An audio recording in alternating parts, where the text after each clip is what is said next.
Hello traders, this is your trader's friend.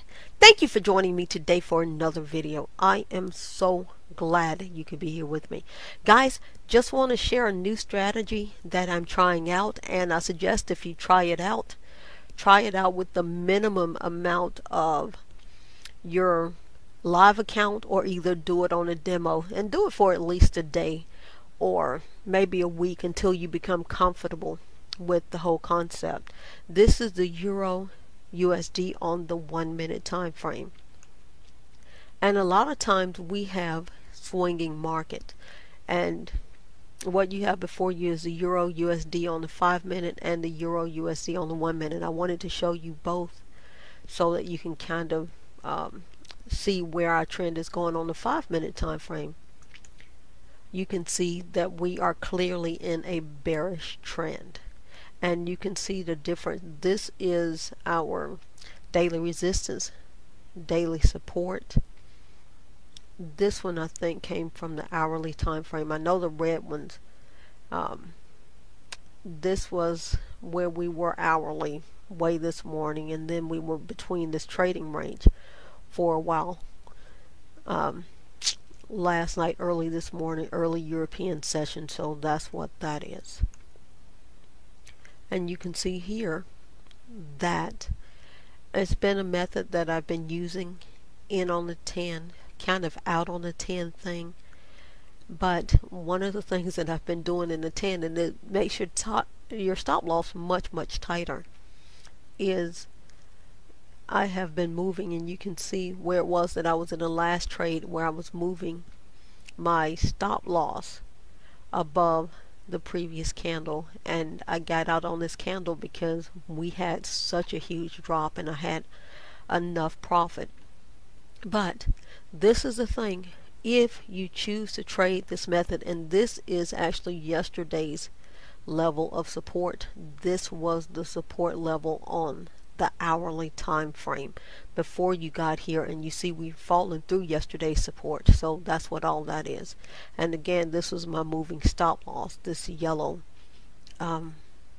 this little yellow line. But this is the thing, if you find yourself in a good run, and at least this is what I'm finding in this method, once you find that you have had a good run, and you can see that this is from the high here is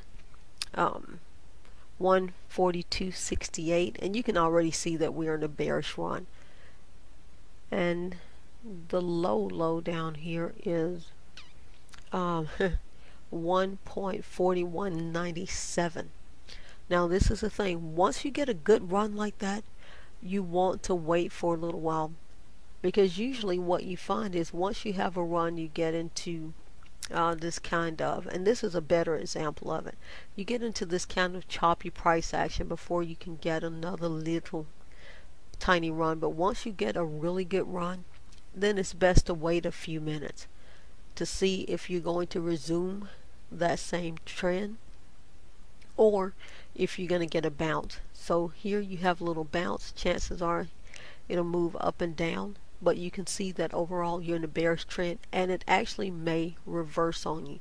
But this is the thing, if you are in this, if you do decide that you want to try this, it is a very fast getting pips, getting in, getting out. If you see that you have recrossed that 10, and you're going to get some fake signals if you get in on it too soon. If you see, and actually let's just take a look at this, because I'm thinking that this will probably come back down to here, because it looks like we're going to get a break of the 10, and we'll probably end up just sitting there for a while. And the reason that I think so is because we've gotten such a long run. So let's wait there for a minute and see what happens. Okay guys, this is exactly why I say wait, and I added an arrow while I had the video paused. But we're going to see where we go from this point, because I'm not expecting a whole lot but bounce around. So we'll wait a little while. Let's take a look at this on the hourly time frame as well. Okay, in less than an hour, the top of this candle is at 142.82, and it dropped down to 1 41.97. After you get a drop that big, chances are we're not going to drop a whole lot further, but we'll sit and we'll take a look. And the reason that I'm showing you this is to show you the importance of waiting between good trades.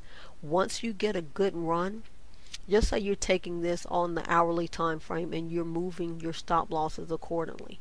Now I move my stop losses, as you know, on the 5-minute time frame because I don't have this kind of patience. But if you're moving and you're moving after you get a good run on the hourly time frame, then you see what happened. You've moved that stop loss. Now you've gotten stopped out. It's the time to wait until the market shows you a new direction that it's going to take. And you can see even once it finds a new direction, look at what happens. So if you enter in right on that candle with your stop loss above here, you can see that stop loss is challenged, and it takes several hours before price resumes that same trend. For me, since I don't have the patience, I move my stop loss on the 5-minute time frame, because this is the thing. If I'm on the wrong side of the trade, I don't want the market eating into my pocket all day long. And people say, hey, your stop loss is too tight. No, it's not too tight. If I'm wrong, I like to know right away. Can't give them too much of my paper. Okay guys, let's go ahead and add another horizontal line here as our new level of support.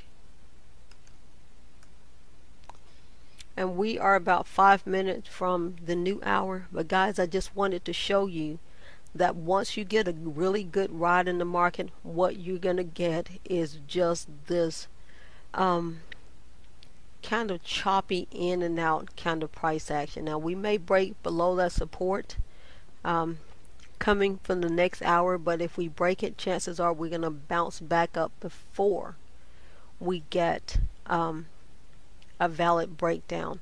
It may or may not, or we may be done for the market day and it may be choppy. But the lesson here is once you get a good run, then go ahead and stay out of the market for a while, because this is what you're going to get. Okay guys, we're about to cut this video. We are 2 minutes into the new hour, and don't forget, you're going to get this new hour bounce. You're welcome to follow this price action the rest of the day, but it has been a great trading day so far, as you can see. But I want to remind you, if you use this method, unless you are in a swinging market, the in on a 10, out on a 10 works the best in a swinging market if you're going to go in both directions. But if you have a market that is trending and that is strongly trending, and you can use your 5-minute time frame to determine that.